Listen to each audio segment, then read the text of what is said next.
Bonjour à toutes et à tous et merci d'être présents. Je suis Volodya Turchin, responsable de l'Institut France Alzheimer.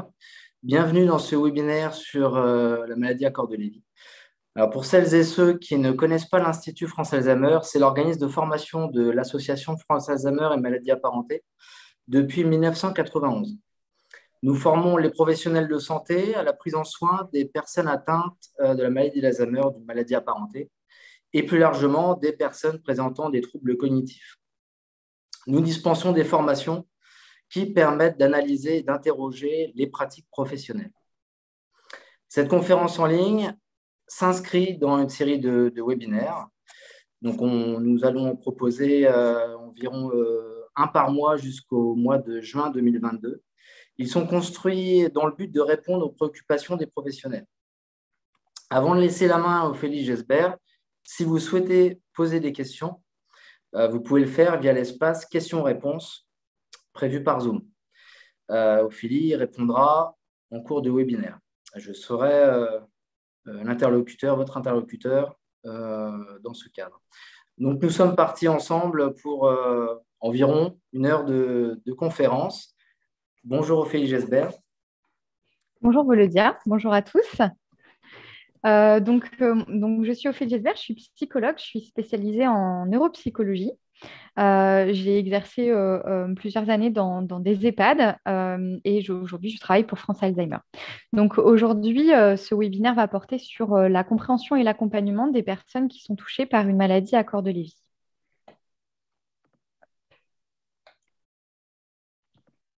Alors, hop, c'est bon, c'est parti. Donc, en quelques données, donc, la maladie à corps de Lévy, c'est une maladie qui est neuroévolutive. C'est le terme qui a été choisi pour gommer le terme de démence ou de maladie neurodégénérative. Cela signifie que c'est une maladie chronique qui est progressive et qui touche le système nerveux central. En France, il y a près de 200 000 personnes touchées par la maladie à corps de Lévy, mais ça reste une maladie qui est encore beaucoup sous-diagnostiquée puisqu'en fait, c'est une pathologie qui est à la croisée des chemins entre la maladie d'Alzheimer et la maladie de Parkinson, ce qui rend du coup son diagnostic difficile et ce qui crée souvent des faux diagnostics, soit de maladie d'Alzheimer, soit de maladie de Parkinson. La prévalence de cette maladie est plus importante chez les hommes. Et par contre, la durée d'évolution resterait plus courte que dans la maladie d'Alzheimer, mais cela pourrait être lié au fait qu'elle est mal diagnostiquée ou diagnostiquée peut-être plus tardivement. Alors, au niveau de la neuropathologie qu'on retrouve dans cette maladie, donc cette maladie se caractérise par des corps de Lévy, qui sont des accumulations de protéines acinucléines dans les neurones. Et donc, pour bien faire la différence avec la maladie de Parkinson, ces corps de Lévy sont présents de façon diffuse dans le tronc cérébral, dans les structures limbiques, mais aussi dans le néocortex. Ces lésions sont associées à des plaques amyloïdes que l'on retrouve aussi dans la maladie d'Alzheimer. Donc, la différence entre ces trois pathologies, c'est que dans la maladie de Parkinson, les corps de Lévy sont, eux, confinés au niveau du tronc cérébral et du diencéphale. Donc, le diencéphale, c'est la partie profonde du cerveau située au-dessus du tronc cérébral pardon, et entre les deux hémisphères cérébraux. Dans la maladie d'Alzheimer, les plaques amyloïdes, elles sont associées à des dégénérescences neurofibrillaires. Donc, c'est bien la différence entre ces trois pathologies, c'est qu'on retrouve au niveau neuropathologique des lésions similaires, mais aussi différentes, ce qui nous permet de les différencier. Alors, dans le quotidien, dans le tableau clinique que l'on retrouve chez ces patients, il nous faut une triade de symptômes pour pouvoir poser, enfin en tout cas, c'est cette triade de symptômes qui favorise un diagnostic probable. Ce sont les fluctuations qui sont des fluctuations attentionnelles, puisque l'un des symptômes cognitifs inaugurale, c'est les troubles de l'attention et des fonctions exécutives. Donc, c'est des personnes qui peuvent fluctuer énormément dans le temps, que ce soit dans la semaine, dans les jours, mais parfois dans les heures. Donc, les personnes peuvent avoir des troubles de l'attention d'une minute à l'autre, d'une heure à l'autre. Et ça va se caractériser aussi par des sommeils, des périodes de sommeil diurne très importants, qui vont jusqu'à 2 heures dans la journée de sommeil profond. On va retrouver aussi dans ces fluctuations des moments un peu d'absence avec une fixité du regard et une désorganisation de la pensée et du langage. Le deuxième symptôme central, c'est les hallucinations qui sont majoritairement visuelles et qui sont là très détaillées. Les personnes vont vraiment vivre leurs hallucinations. C'est très vif et très détaillé. Et ça va porter sur différentes choses. Le troisième symptôme central, c'est les symptômes parkinsoniens, puisque comme vous l'avez vu tout à l'heure, dans cette maladie-là, les corps de Lévy sont aussi présents dans le tronc cérébral et le diencéphale, et donc vont impliquer des troubles moteurs que l'on retrouve dans la maladie de Parkinson. Alors, la petite en fait, au même âge, les personnes vont présenter les mêmes troubles parkinsoniens dans la maladie à corps de Lévy et dans la maladie de Parkinson. La seule différence va se situer plutôt au niveau d'une certaine akinésie, d'une hypertonie axiale et d'une instabilité posturale plus importante avec des troubles de la marche.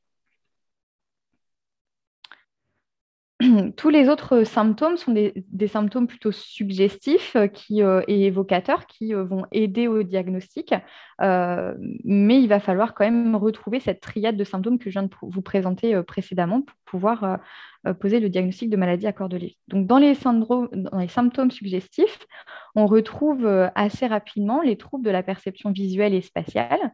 Donc, dans les tests neuropsychologiques, dans le bilan, en tout cas, c'est un test qui est proposé systématiquement, mais encore plus vite quand il y a une suspicion de maladie à corps de Lévy, parce que les difficultés des patients sont caractéristiques. Donc, les troubles attentionnels dont je vous ai parlé juste avant, qui font partie aussi du symptôme central lié aux fluctuations. Les troubles du sommeil, donc c'est des personnes qui vont présenter d'importants troubles du sommeil avec une agitation nocturne importante et des réveils du coup aussi, des réveils nocturnes qui vont être souvent relayés par la famille, puisque les aidants sont dans des situations d'épuisement assez précocement. Ce qu'on retrouve aussi comme symptôme évocateur, c'est la sensibilité aux neuroleptiques. En plus, il y a des hallucinations, c'est ce que j'ai pu vous dire précédemment. Les hallucinations, elles sont présentes très rapidement dans la maladie. Et donc, étant donné qu'il y a des hallucinations, la prescription à des neuroleptiques est souvent fréquente. Or, c'est des personnes qui vont présenter des effets secondaires, qui peuvent présenter fréquemment des effets secondaires importants liés à cette prise de neuroleptiques, avec une aggravation de l'état général, mais aussi l'aggravation des troubles cognitifs et des troubles du comportement. Donc, d'avoir justement en tête ce signe évocateur permettra d'éviter la prescription de neuroleptiques ou en tout cas d'être hyper vigilant lors d'une prescription afin d'éviter les complications pour le patient. Donc, la somnolence diurne qui était liée aussi, qu'on retrouve très fréquemment et qui est liée aux fluctuations attentionnelles. Donc, comme je vous l'ai dit, c'est des patients qui peuvent vraiment dormir profondément au cours de la journée jusqu'à 2 heures de temps de repos dans un sommeil profond. Les autres signes évocateurs vont être les chutes répétées, les syncopes, les malaises en lien avec le syndrome parkinsonien. On va retrouver aussi fréquemment la dépression. Et l'autre symptôme évocateur peut être des hallucinations dans d'autres modalités que visuelles, d'autres modalités sensorielles, notamment auditives. Donc, on peut avoir une association d'hallucinations visuelles et d'hallucinations auditives chez ces patients. Alors, là que je vous ai présenté effectivement tous les troubles cognitifs, alors dans les troubles cognitifs justement, pardon, pour différencier de la maladie d'Alzheimer, on ne va pas retrouver, en tout cas pas au début de la pathologie, des troubles de la mémoire authentiques. Dans la maladie d'Alzheimer, on retrouve des troubles de mémoire épisodiques qui sont authentiques, c'est-à-dire que même avec un adissage, même avec de l'aide, le patient ne retrouve pas ses souvenirs en mémoire épisodique, alors que dans la maladie à corps de Lévy, les troubles de la mémoire ne sont pas au premier plan. D'ailleurs, vous avez vu que pour le moment, j'en avais pas encore parlé. Donc, ce n'est pas des troubles qui sont au premier plan. On a plutôt des difficultés d'accès à la mémoire épisodique. Et ces difficultés d'accès sont en lien avec les fluctuations attentionnelles évoquées tout à l'heure et avec les difficultés exécutives. Mais au départ, il n'y a pas de trouble authentique en mémoire épisodique. C'est quelque chose qui pourra évidemment apparaître au cours de l'évolution de la pathologie.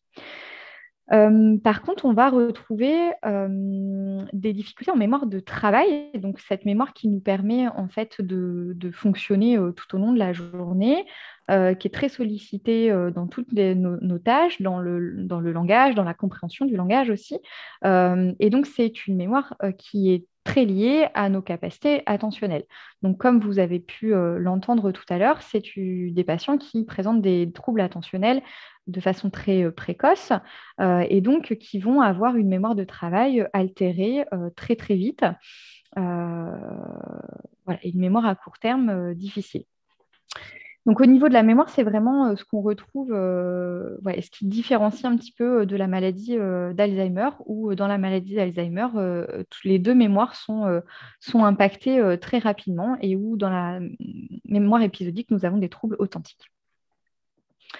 Alors, ce que je vous propose, c'est de nous focaliser ensuite, hop, là, je reviens en arrière, sur la compréhension en fait de ce qui se passe pour les patients, puisque c'est vrai que ce qui va être très perturbant, c'est cette fluctuation, puisque d'une heure à l'autre, la personne peut être totalement désorientée avec des gros troubles du langage, de la compréhension et des hallucinations. Et puis, ce qui est difficile en fait dans le cadre de cette pathologie, c'est l'accompagnement aussi des hallucinations visuelles qui, comme je vous le disais tout à l'heure, peuvent être très très intenses euh, et difficiles à accompagner. Alors là, pour vous aider à comprendre et accompagner plutôt les fluctuations et les troubles du comportement, je vous propose une grille qui a été adaptée à partir de la grille du jeu tu contexte de mesdames Arcan et Brissette qui sont canadiennes et qui ont travaillé une vingtaine d'années sur l'accompagnement de l'agressivité et sur la prévention de l'épuisement. Donc, dans un premier temps, c'est de pouvoir un petit peu analyser ce qui se passe pour la personne concernée par la maladie. Donc, quel est son âge, quelle est sa personnalité antérieure, parce que sa personnalité pourra jouer aussi sur la façon dont elle va s'exprimer et parfois, on peut retrouver une aggravation, enfin une accentuation plutôt de la personnalité antérieure et des traits de caractère. Peut-être aussi que ça peut être une personne qui a un état de santé en dehors de la maladie à corps de Lévy, voilà, qui n'est pas. Il peut y avoir une polypathologie en fait, donc de bien pouvoir un petit peu connaître ce qui se passe pour elle, son état thymique également, mais surtout aussi son histoire de vie et ses habitudes de vie, parce qu'en fonction de ça, on va pouvoir aussi adapter notre accompagnement, notre communication, de savoir peut-être quels sont les événements majeurs de sa vie. Ça peut nous permettre de mieux comprendre des états de confusion ou des états d'hallucination dans lesquels on peut voir ressurgir des souvenirs de vie passée. Par rapport aux habitudes de vie, ça peut aussi nous aider à accompagner la personne lorsqu'elle est en grande difficulté, savoir ce qui l'apaise, ce qu'elle aimait faire, ce qui l'intéresse, va pouvoir nous permettre en fait de proposer des activités qu'on appelle les activités flash pour essayer de diminuer l'importance de ces troubles et les conséquences pour la personne et pour les aidants. Il est très important aussi de prendre en considération le contexte de la personne qui peut jouer en fait sur son état cognitifs, thymiques, mais également sur ces troubles du comportement. En fait, l'important est d'analyser quel est le contexte de survenue de ces troubles. Où est la personne, enfin, dans quel contexte de vie elle est, mais de pouvoir un peu détailler le contexte environnemental physique, donc où ça va se passer. Enfin, en fait, si les hallucinations, à quel moment elles apparaissent? Est-ce que c'est toujours au même moment? Est-ce qu'il peut y avoir un environnement qui favorise l'expression de ces troubles, le fait par exemple d'avoir beaucoup de monde, beaucoup de distracteurs, beaucoup de stimulation, ça peut jouer sur l'état de la personne et sur l'expression de troubles cognitifs et du comportement, pardon. Donc, de pouvoir avoir une analyse un peu de son environnement physique, mais aussi de son environnement humain, et ça, je vais y venir tout à l'heure quand on parlera des aidants, de pouvoir d'identifier à quel moment ça apparaît, est-ce que c'est en présence d'une ou plusieurs personnes, et quelle est la responsabilité éventuelle de ces personnes. Il est important de connaître le contexte familial et le contexte socio-économique des personnes aussi, puisque ça peut nous permettre d'expliquer un certain nombre de choses et de pouvoir avoir des éléments de compréhension, mais aussi des éléments pour accompagner ensuite la personne dans ses difficultés cognitives et comportementales. Euh, alors, quand la personne elle vit au domicile, il est probable en tout cas qu'on ait la présence d'un proche aidant. Et je vous le disais tout à l'heure, c'est une maladie qui, de par les fluctuations et de par les hallucinations des personnes avec les troubles du sommeil qui se surajoutent, c'est des aidants qui peuvent être à risque de s'épuiser très rapidement. Euh, et donc de pouvoir aussi avoir une compréhension de ce qui se passe dans la relation d'aide, dans cette relation duale entre la personne malade et son proche aidant. Euh, Ça peut voilà, nous permettre d'adapter l'accompagnement à domicile ou même en EHPAD. Donc de pouvoir déjà avoir des informations sur quel est l'âge du proche aidant, quel est son propre état de santé, mais également son état thymique à lui et son état d'énergie. Dans quelle situation il se trouve? Est-ce qu'il est sur un état d'épuisement, en tout cas de lassitude marquée, avec des troubles dépressifs? Dans ce cas, c'est aussi notre responsabilité en tant que professionnel de pouvoir avoir en tête cette situation et de pouvoir permettre d'accompagner, de favoriser et d'améliorer l'accompagnement à domicile, puisqu'un aidant épuisé, c'est un aidant qui aura plus de difficultés à accompagner son proche malade dans ses fluctuations et dans ses hallucinations, avec des risques pour les deux qui vont se majorer. Il est important aussi de pouvoir sonder un peu les relations antérieures entre la personne malade et le proche aidant, ce qui nous permettra aussi de comprendre ce qui se joue dans cette relation et ce qui peut éventuellement être favorisant ou à l'inverse pouvoir avoir un impact négatif sur la personne malade, mais aussi sur l'état d'énergie et de santé de l'aidant. La capacité de l'aidant à gérer son stress, c'est aussi important de pouvoir l'évoquer avec lui, de l'évaluer. Comme on l'a déjà dit à plusieurs reprises, c'est une maladie où les fluctuations sont difficiles à comprendre pour le proche aidant qui se demande parfois si du coup la personne malade le fait exprès ou pas. Donc c'est une maladie qui demande beaucoup d'adaptation du proche aidant, et les hallucinations étant tellement vives que ça met la personne malade et les aidants dans des situations très compliquées. Donc, de pouvoir un peu voir comment l'aidant gère son stress et comment peut-être nous, en tant que professionnels, on pourrait lui donner des pistes pour mieux le gérer. Et puis, quelle connaissance ce proche a sur la maladie, parce que bah, ça aussi, ça va jouer. Euh, Pouvoir savoir ce qui est de l'ordre de la pathologie et ce qui est de l'ordre de la personne et de sa personnalité, c'est important. Bien comprendre que les fluctuations font partie de la pathologie et qu'il ne fait pas exprès ou qu'il n'y a pas de volonté de nuire euh, pour les dents. Donc ça, c'est très important. Et donc, par rapport à vous, en tant qu'étant professionnel, bah, c'est aussi de pouvoir comprendre ce qui se joue en vous, parce que la façon dont vous allez pouvoir accompagner ces personnes est aussi liée en fait à votre propre état d'énergie, à votre capacité à gérer le stress également, et à votre connaissance et à la formation sur la maladie. Donc la formation, je crois que Volodia y reviendra tout à l'heure. Euh, mais trois facteurs sont des éléments en fait importants pour que vous puissiez avoir, vous puissiez accompagner au mieux ces personnes dans leurs difficultés cognitives et comportementales. Et en fonction de tous ces critères qu'on retrouve hein, alors le jeu, ce serait peut-être soit en tant qu'aidant professionnel, le tu, ce serait bah, la personne malade et les proches aidants, et puis le contexte, donc dans le contexte dont je vous ai présenté tout à l'heure. En fonction de toutes ces personnes et du contexte, ça va jouer en fait hein, sur la personne malade, sur l'expression de ses difficultés et puis sur les troubles du comportement en eux-mêmes. C'est-à-dire que si l'aidant ou professionnel ou personnel ou familial pardon, est en épuisement, n'a peu de connaissances sur la maladie, peut-être que son accompagnement ne sera pas totalement adapté et ce qui pourra avoir une incidence en fait sur la personne malade.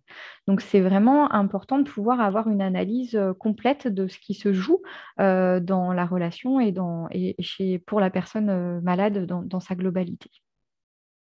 Je vous laisserai les questions, peut-être Volodia, tu me feras part des questions par rapport à tout ça s'il y en a. Donc ça, c'était une grille d'analyse que je vous proposais pour mieux comprendre ce qui se passe au niveau de la personne malade et de ses difficultés. Maintenant, je vais vous évoquer un petit peu les pistes de traitement non médicamenteux et médicamenteux euh, possibles pour ces personnes. Donc, bah, c'est des maladies de toute façon qui ne sont pas, on n'a pas encore de traitement curatif. Donc, on mise beaucoup plus sur les traitements non médicamenteux. Donc, au niveau de l'approche non médicamenteuse, on peut à la fois bah, adapter l'environnement et l'accompagnement.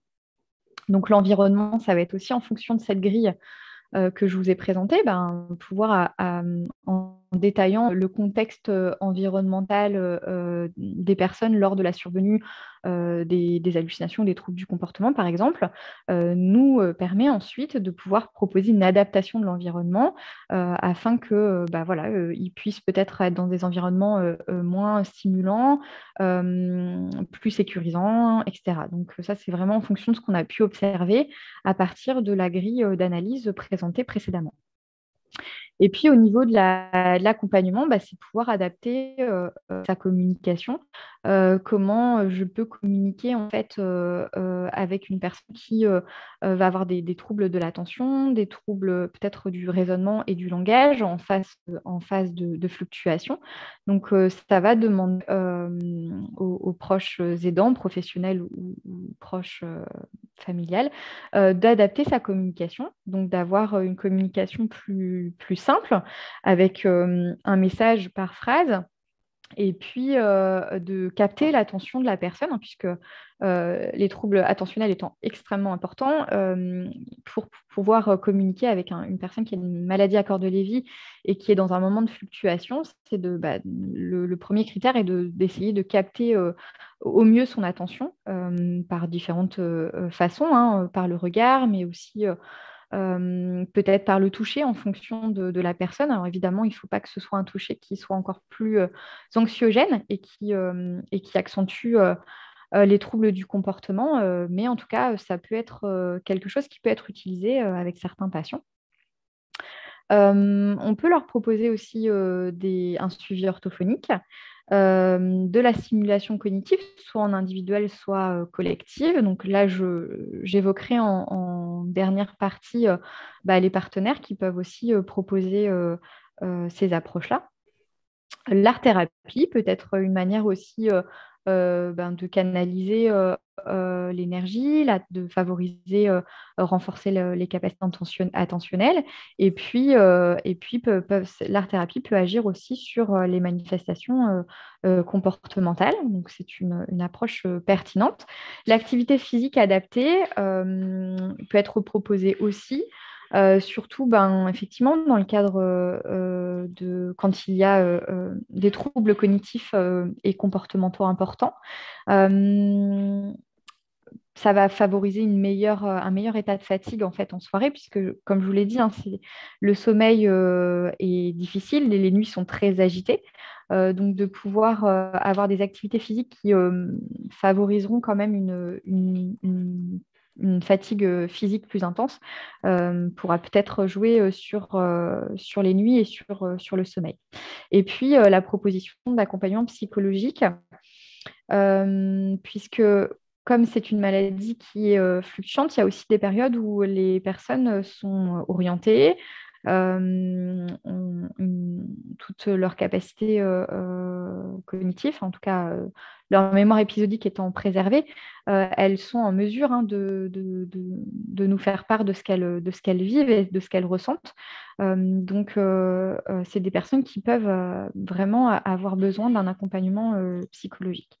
De même que les aidants, puisque les aidants, comme je vous l'ai dit tout à l'heure, peuvent vraiment être dans des situations d'épuisement importants, avec les difficultés à accompagner les troubles comportementaux et des nuits qui peuvent être très agitées. Donc, l'accompagnement psychologique, il vaut en tout cas pour les deux, à la fois pour la personne malade, mais aussi pour son proche aidant.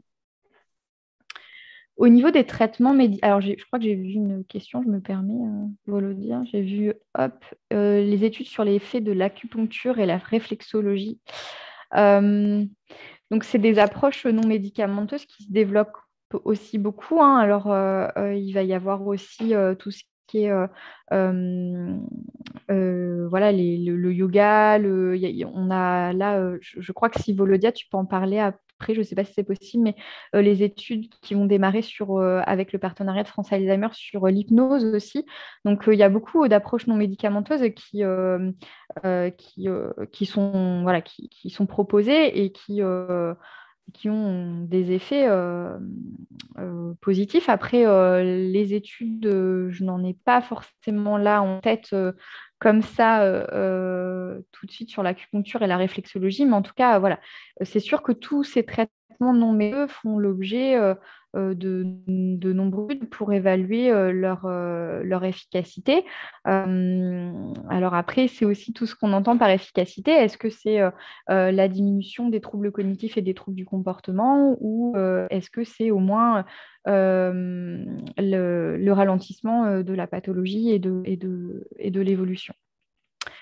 En tout cas, c'est des approches qui ont forcément qui procurent forcément des effets positifs au niveau de l'humeur de la personne. Et donc ça, c'est quelque chose de très important. Alors, ça ne veut pas passer. Excusez-moi. Toc. Voilà, c'est bon. Au niveau des traitements médicamenteux, rapidement, parce que comme je vous l'ai dit tout à l'heure, il n'y a pas de traitement curatif. Les traitements, en fait, sont des traitements symptomatologiques, c'est-à-dire qu'on donne des traitements pour agir soit sur les troubles cognitifs, soit sur les symptômes moteurs, ou encore sur les troubles du comportement. Pour ralentir la progression des troubles cognitifs, il est possible enfin, en tout cas, ces traitements peuvent avoir euh, un effet pertinent sur ce ralentissement. Donc, les inhibiteurs de la cholinesterase, pardon. Donc, c'est les traitements en fait qui sont proposés hein, dans le cadre de la maladie d'Alzheimer. Donc, on a l'exélon et l'aricept. Donc, ça, voilà, des études montrent que ça peut avoir une certaine efficacité sur les troubles cognitifs. Pour les troubles moteurs, en fait, la plupart du temps, les traitements qui sont donnés, hein, ce sont les traitements qu'on retrouve dans la maladie de Parkinson, donc non la DOPA. Alors, son efficacité est quand même moins importante que dans la maladie de Parkinson et parfois, les effets secondaires peuvent aggraver en fait les symptômes cognitifs et peuvent accentuer la présence d'hallucinations. Pour les troubles du comportement et de l'humeur, on va retrouver essentiellement les antidépresseurs, avec aussi cette vigilance sur les effets secondaires. Et donc, pour les autres traitements, il faut être effectivement très vigilant, puisque comme j'ai pu l'évoquer tout à l'heure, il y a une sensibilité aux neuroleptiques très importante et fréquente. Donc, les autres types de traitements pour agir sur les hallucinations, c'est vraiment à évaluer le corps médical qui doit se questionner et qui doit proposer ou non la mise en place d'un traitement. Alors, Ophélie, j'ai des questions. Yes. Face aux hallucinations du patient, faut-il faire diversion, s'opposer ou aller dans le sens du délire? Alors, c'est vrai que en plus, c'est des hallucinations qui sont beaucoup plus vives que celles qu'on va retrouver dans la maladie d'Alzheimer. Donc, elles vont s'étendre dans le temps la plupart du temps, hein. Et alors, faire diversion, c'est pas toujours la solution parce qu'elles sont tellement vives en fait que c'est pas possible. S'opposer, c'est difficile. On peut difficilement s'opposer puisque ça peut accentuer les troubles du comportement avec la présence d'agressivité et d'agitation. En fait, faut trouver un juste milieu. En fait, on ne peut pas s'opposer ni aller dans le sens du délire. Il faut pouvoir accueillir en fait plutôt les émotions de la personne sans critiquer ou juger ce qu'elle vit. Donc, c'est vraiment plus en fait là-dessus qu'il faut travailler quand la personne présente une hallucination, c'est plutôt pouvoir favoriser l'expression de ses émotions, lui permettre de parler de ce qu'elle est en train de vivre sans valider en fait son propos et son délire. Mais en fait, en lui donnant la possibilité en lui donnant une fenêtre d'écoute, c'est aussi comme ça qu'on peut faire diminuer l'angoisse et progressivement la sortir de cet état hallucinatoire et déliant. Une autre question, la mélatonine présente-t-elle un intérêt pour les troubles du sommeil? Euh, alors, j'ai pas de données en tête précises. Il y a des traitements qui sont quand même donnés hein, pour les troubles du sommeil. Donc, la mélatonine en fait partie. Voilà. Après, c'est vraiment une pathologie où, pour le coup, il faut que le corps médical soit très vigilant aux effets secondaires. Donc, oui, des traitements peuvent être mis en place, hein. J'ai une situation en cours où ça a été mis en place parce qu'il y avait 6 à 7 réveils par nuit. Donc, il y a eu des traitements. Après, voilà, c'est vraiment une évaluation régulière pour être vigilant aux effets secondaires.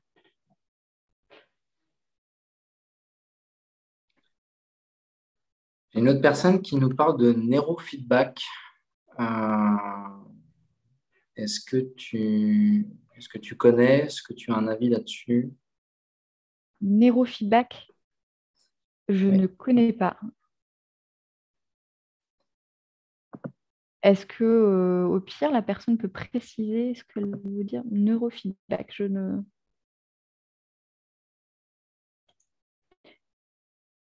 Avec précision, peut-être. Non. En tout cas, le terme ne me parle pas, non, effectivement. Peut-être qu'on peut avancer et puis on reviendra sur les questions tout à l'heure. Mhm. Alors, toc. Au niveau des partenaires, donc que vous soyez des professionnels du domicile ou de l'EHPAD, en fait, de pouvoir avoir en tête les partenaires que vous pouvez solliciter pour vous aider dans l'accompagnement de ces personnes.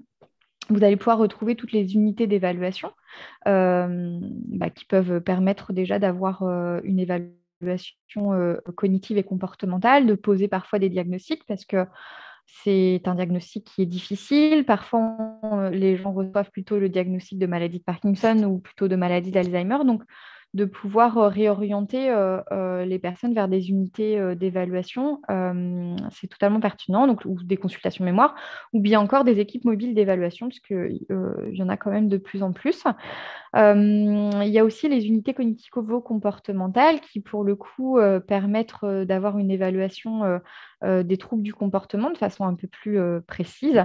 Et c'est des unités où l'équipe pluridisciplinaire va proposer en fait va tester et proposer différents traitements, qu'ils soient médicamenteux ou non médicamenteux. Donc voilà, c'est avec une évaluation à distance euh, qui est proposée aussi et qui permet de bien être vigilant aux effets secondaires des traitements qui peuvent être mis en place. On va retrouver aussi les Mayas. Donc, les Mayas, vous en avez sur tous les territoires. Donc, ce sont des structures qui permettent déjà, qui sont source d'informations. Enfin, en tout cas,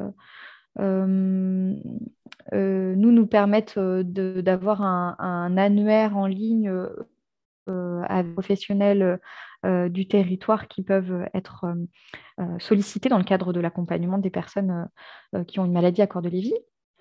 Et puis, c'est une structure qui permet aussi de proposer de la gestion, ce qu'on appelle de la gestion de cas, donc c'est-à-dire de l'accompagnement intensif dans le cadre de situations qui vont être dites complexes.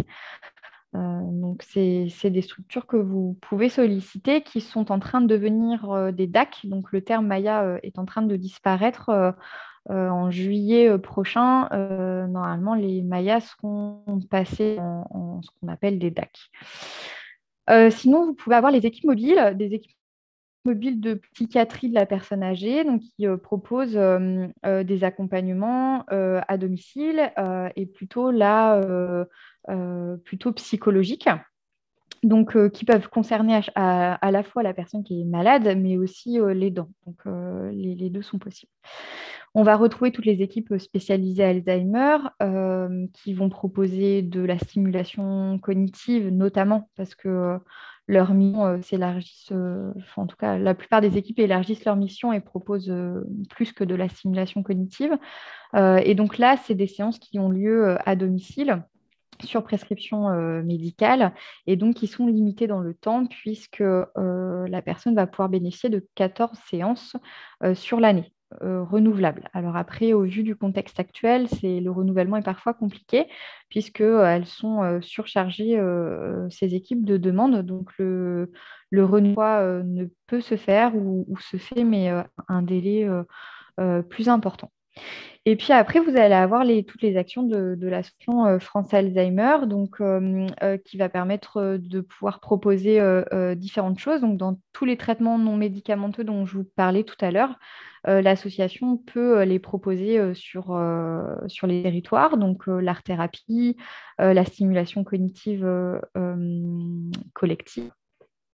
Les entretiens individuels pour un accompagnement psychologique, en sachant que c'est des accompagnements qui doivent rester ponctuels. Des suivis personnalisés malades jeunes, ça peut être des personnes qui sont diagnostiquées avant 65 ans. Donc, sur les et puis après, voilà, on peut retrouver des activités physiques adaptées, sorties culturelles. Enfin, là se propose un panel d'actions voilà, qui peut être d'accompagner à la fois les personnes malades et les aidants. J'espère que vous m'entendez. Oui, t'entends. Ok.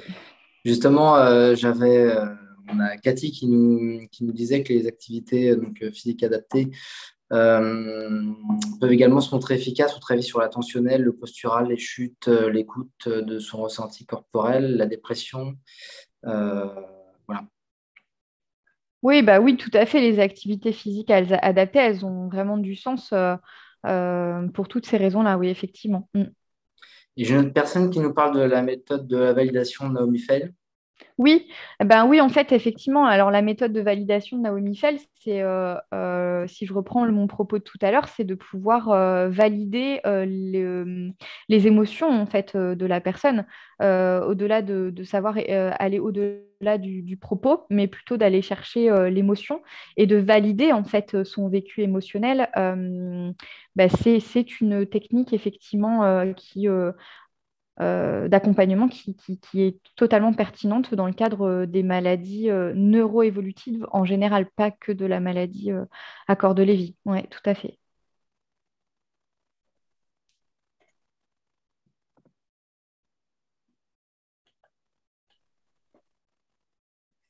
On peut avancer.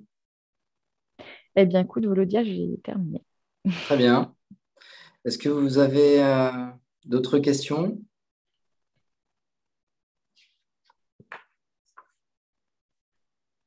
J'ai une personne qui nous précisait le neurofeedback, qui nous met, donc je crois que c'est une méthode non invasive de stimulation neuronale que le patient suit en temps réel sur un écran EEG.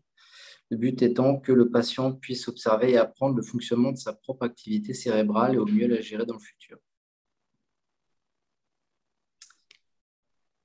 Alors, j'avais entendu effectivement des approches de stimulation cérébrale, mais je pense que ça mérite d'aller plus loin pour savoir de quoi il s'agit exactement. Ouais. Mm.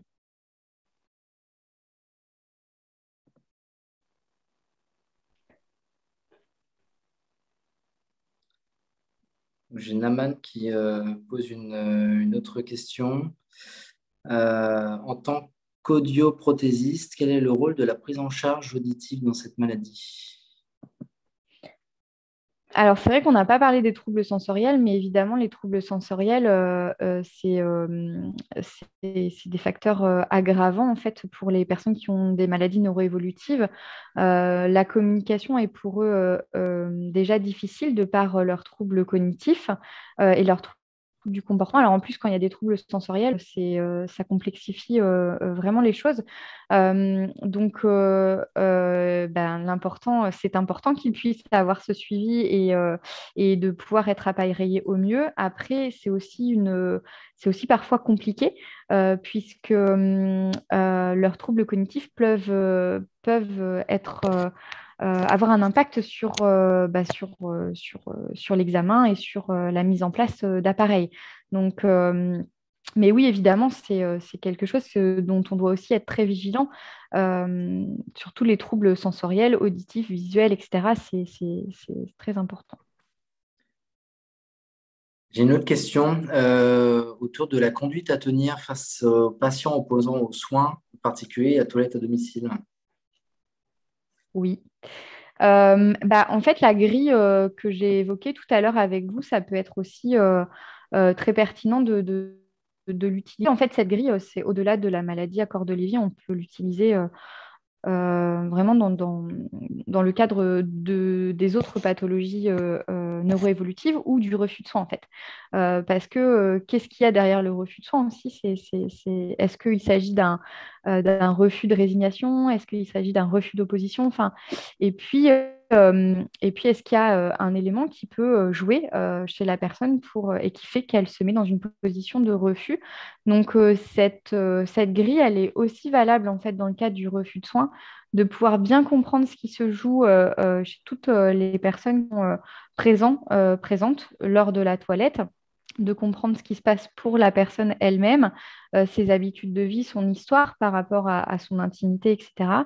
Mais aussi de pouvoir bien analyser le contexte de survenue de ce refus.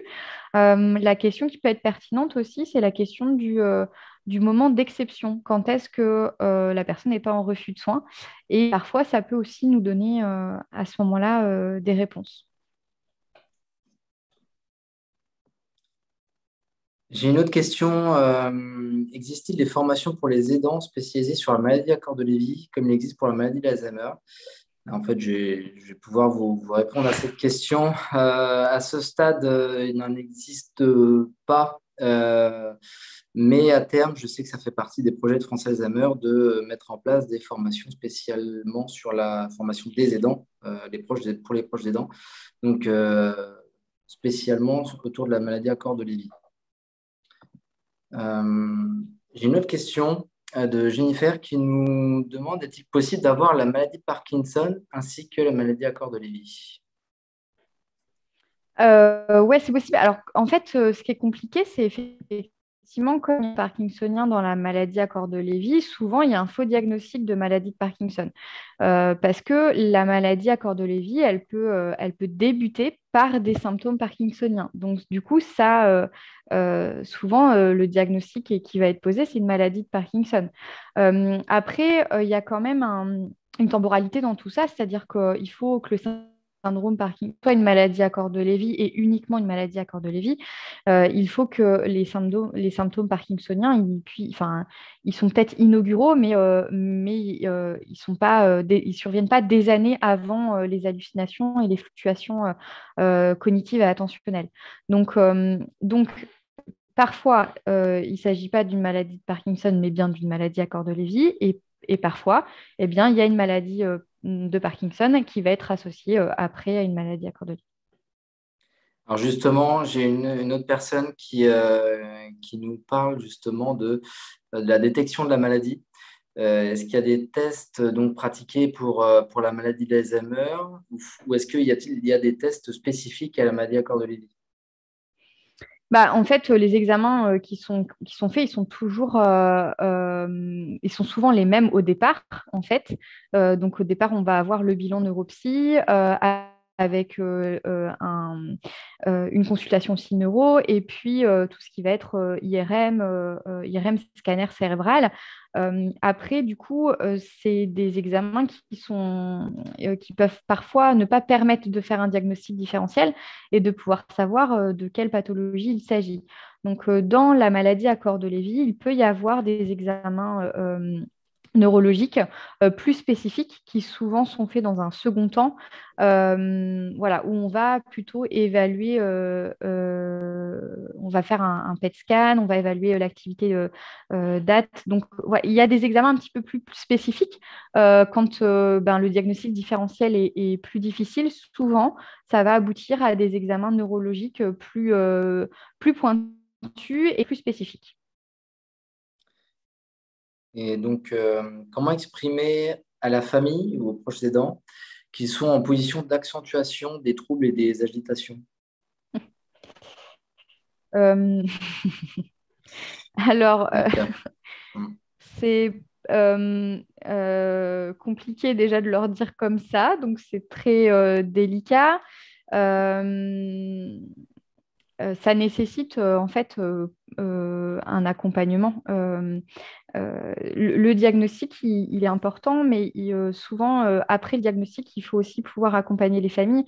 Et, euh, et je pense que c'est dans le cadre de cet accompagnement-là qu'on peut revenir avec eux sur ce qui se passe, sur ce qui se passe à domicile et comment ils agissent et comment ils interagissent. Et on peut leur proposer en fait les formations des aidants France Alzheimer, parce que même s'il n'y a pas de formation spécifique, voilà, on peut tout à fait quand même proposer certaines actions de France Alzheimer qui sont totalement pertinentes.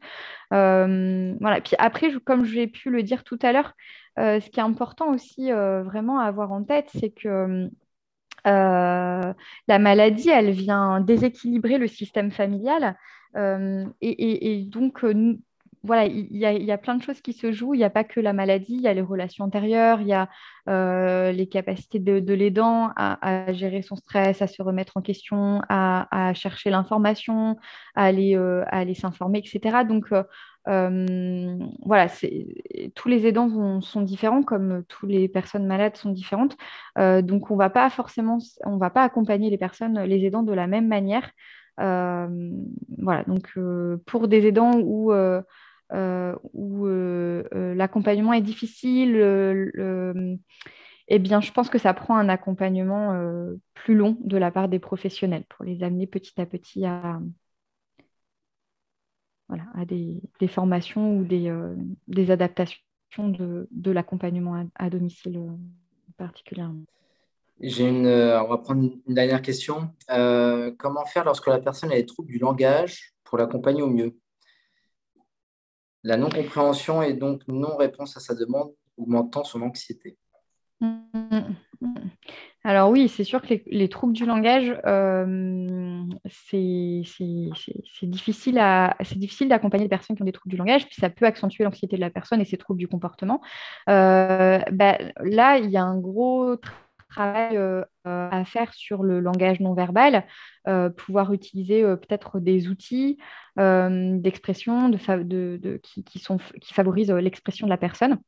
Et puis surtout, ouais, vraiment se baser sur son non-verbal et utiliser ce qui a été mis tout à l'heure dans le chat aussi, hein, la méthode de Naomi Fell, elle vaut aussi là, hein, c'est-à-dire que de pouvoir, de dire aussi parfois qu'on n'a pas compris, mais tout en reconnaissant l'émotion et le vécu émotionnel de la personne qui vit cette difficulté, c'est effectivement primordial. Donc voilà, essayer de se baser sur la communication non verbale, de développer des outils qui sont médiateurs de communication pour permettre au mieux les échanges entre la personne malade et les aidants. Ouais. Eh bien, merci beaucoup, Ophélie.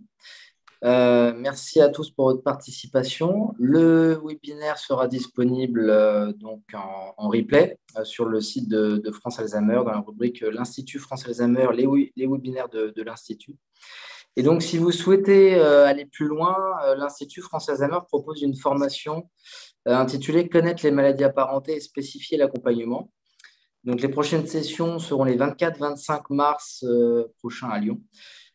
Du 5 au 13 mai 2022 en classe virtuelle et du 3 au 4 octobre 2022 à Paris.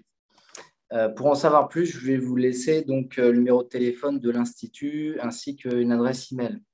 Pour ce qui est donc de nos prochains webinaires, donc en janvier, nous vous proposerons un sujet autour de la gestion de la douleur et en février sur la gestion d'une épidémie auprès de personnes atteintes de troubles cognitifs. Merci à tous et je vous dis à très bientôt.